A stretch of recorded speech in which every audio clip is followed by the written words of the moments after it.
জগদ্ধাত্রী পুজো রাস পূর্ণিমা হয়ে যাবার পর চলে আসে কার্তিক পুজো।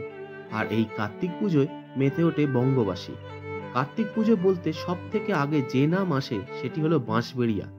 বাঁশবেড়িয়ায় খুব ধুমধাম করে কার্তিক পুজো হয়ে থাকে। সাধারণত কার্তিক মাসের সংক্রান্তির দিন কার্তিক পুজো অনুষ্ঠিত হয়। রিডিসকভার অ্যান্ড এক্সপ্লোর আজ চলে এসেছে ব্যান্ডেলের কাছে বাঁশবেড়িয়ায়। এই বাঁশবেড়িয়ায় কোন কোন পুজো মণ্ডপগুলি উল্লেখযোগ্য হয়, থিম কি হয়েছে, কত বছরের পুজো, বাঁশবেড়িয়ায় কোন কোন ধরনের ঠাকুর দেখা যায়, সমস্তটাই তুলে ধরা হয়েছে এই চ্যানেলে। রিডিসকভার অ্যান্ড এক্সপ্লোর চ্যানেলে সবাইকে স্বাগত। আজ চলে এসেছি বাঁশবেড়িয়া। হাওড়া থেকে কাটোয়া লোকাল ধরে চলে আসতে হবে বাঁশবেড়িয়া স্টেশনে। বাঁশবেড়িয়া স্টেশন থেকে শুরু হবে কার্তিক পুজো পরিক্রমা। বাঁশবেড়িয়াতে কার্তিক পুজোর পাশাপাশি বিভিন্ন দেবদেবীর পুজো হয়ে থাকে। এখন আমরা চলে এসেছি অভিযাত্রী সংঘের পুজোতে। এবছর ৪৮তম বর্ষে পুজোয় পদার্পণ করল। এবছর তাদের ভাবনায় রয়েছে সৃষ্টি। এটি শ্রী শ্রী নটরাজ পুজো। মণ্ডপের বাইরে এখানে লক্ষ্য করা যাচ্ছে সিলিং ফ্যানগুলিকে এখানে ইনস্টল করা হয়েছে। আর্টওয়ার্কগুলি অসাধারণ, প্যান্ডেলের বাইরে এবং ভেতরে।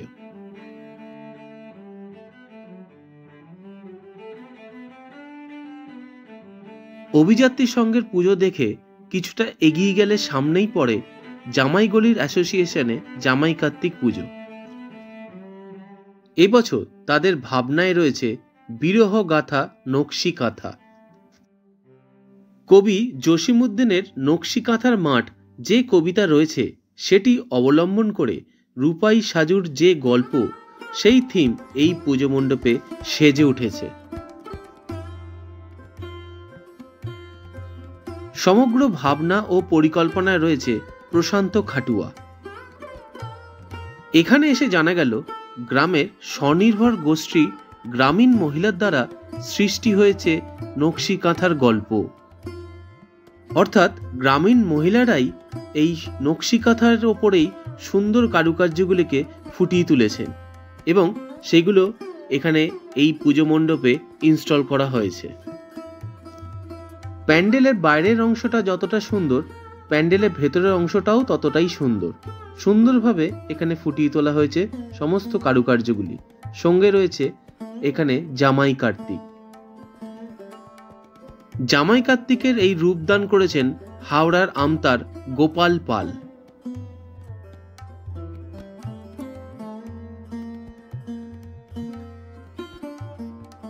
জামাইগলির অ্যাসোসিয়েশনে জামাই কার্তিক পুজো দেখে এখন আমরা চলে এসেছি জুনিয়র বালক সংঘের পুজোতে। এবছর হীরক জয়ন্তী বর্ষের পুজোয় পদার্পণ করল।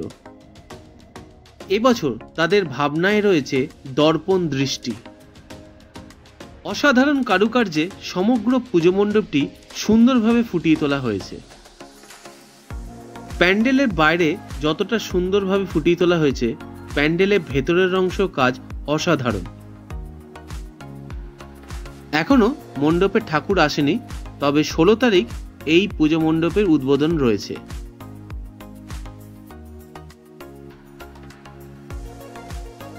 জুনিয়র বালক সংঘের পুজো দেখে এখন আমরা চলে এসেছি শিব দুর্গা বয়েজ ক্লাবের পুজো প্যান্ডেলের সামনে।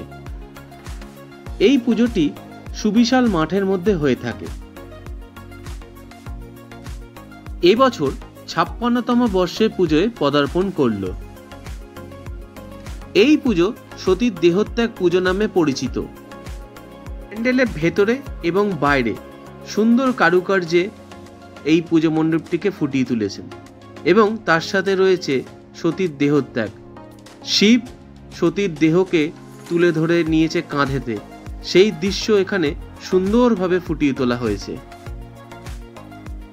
শিব দুর্গা বয়েজ ক্লাবের পুজো মণ্ডপ দেখে এখন আমরা চলে এসেছি সন্তোষী মায়ের পুজোতে। বাঁশবেড়িয়ায় জনপ্রিয় পুজোগুলির মধ্যে এই পুজো অন্যতম। এখন চলে এসেছি বাঁশবেড়িয়ার জনপ্রিয় পুজোগুলির মধ্যে অন্যতম কিশোর সংঘের পুজোতে। এই পুজোটি সুবিশাল মাঠের মধ্যে হয়ে থাকে। প্যান্ডেলের বাইরের অংশটি খুব সুন্দরভাবে ফুটিয়ে তোলা হয়েছে। শ্রীকৃষ্ণ ও অর্জুনের পুজো, এই পুজো খুবই জনপ্রিয়। আগামীকাল অর্থাৎ 16 তারিখ এই পুজো মণ্ডপের শুভ উদ্বোধন। এখনো পর্যন্ত ঠাকুর এই মণ্ডপে আসেনি।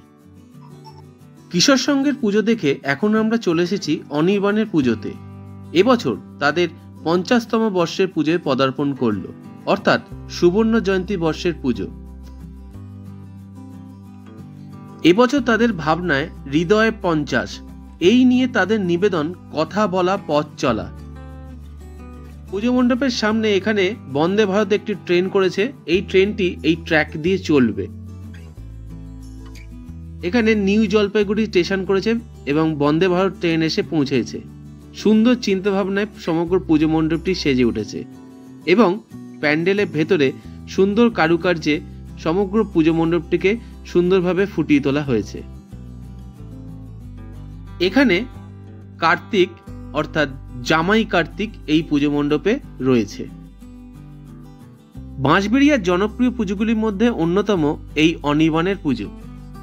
এবছর বেশ নতুনত্ব চমক রেখেছে এই পুজোতে।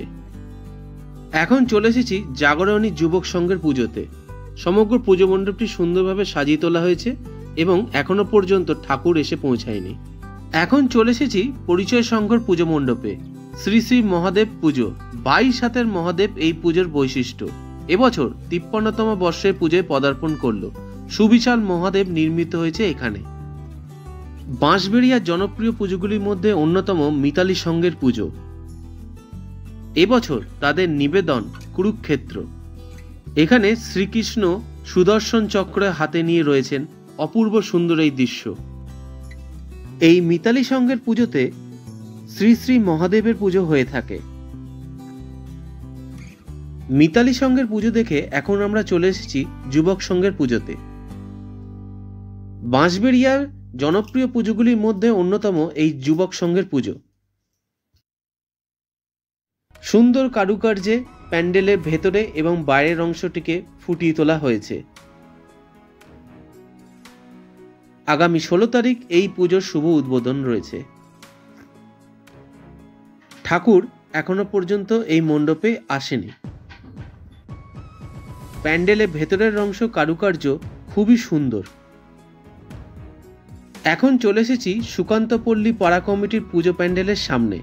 এখানে শ্রী জামাই কার্তিক পুজো হয়ে থাকে। এখন আমরা চলে এসেছি মিলনপল্লীর পুজোতে। বাঁশবেড়িয়ার জনপ্রিয় পুজোগুলির মধ্যে এই পুজো অন্যতম। এবছর তাদের নিবেদন ব্যাংককের বুদ্ধ মন্দির। সুবিশাল মাঠের মধ্যে এই পুজো হয়ে থাকে। এখানে শ্রী নটরাজের পুজো হয়ে থাকে। এখানে সুন্দরভাবে নটরাজের মূর্তিটি ফুটিয়ে তোলা হয়েছে।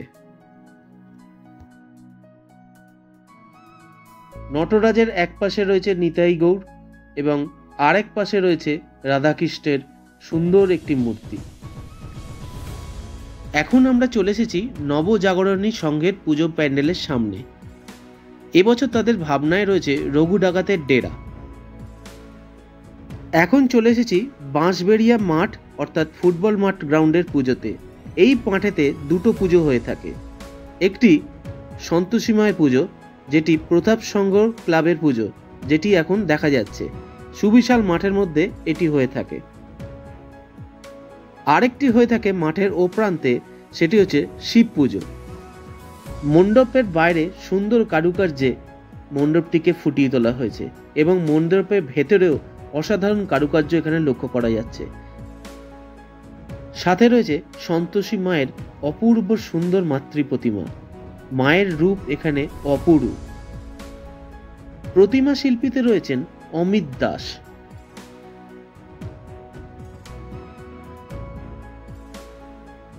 এই মাঠের আরেকটি পুজো হলো নেতাজি স্পোর্টিং ক্লাবের পুজো। এখানে শিব পুজো হয়ে থাকে। এবছর ৭৪তম বর্ষের পুজোয় পদার্পণ করল। নেতাজি স্পোর্টিং ক্লাবের পুজো দেখে এখন আমরা চলে এসেছি শীতলা সংঘের পুজো মণ্ডপের সামনে। সুন্দরভাবে সমগ্র পুজো মণ্ডপটিকে এখানে ফুটিয়ে তোলা হয়েছে। এই পুজোর বৈশিষ্ট্য হলো শিব এবং কৃষ্ণকে একসাথে এখানে দেখানো হয়েছে। বাঁশবেড়িয়া অঞ্চলের শীতলা সংঘের পুজো একমাত্র পুজো যেখানে শিব এবং কৃষ্ণকে একসাথে দেখানো হয়েছে। তার সাথে রয়েছে শিবের ভক্ত নন্দী এবং কৃষ্ণের ভক্ত নারদ, এই দুই শিষ্যকে একসাথে এখানে দেখানো হয়েছে।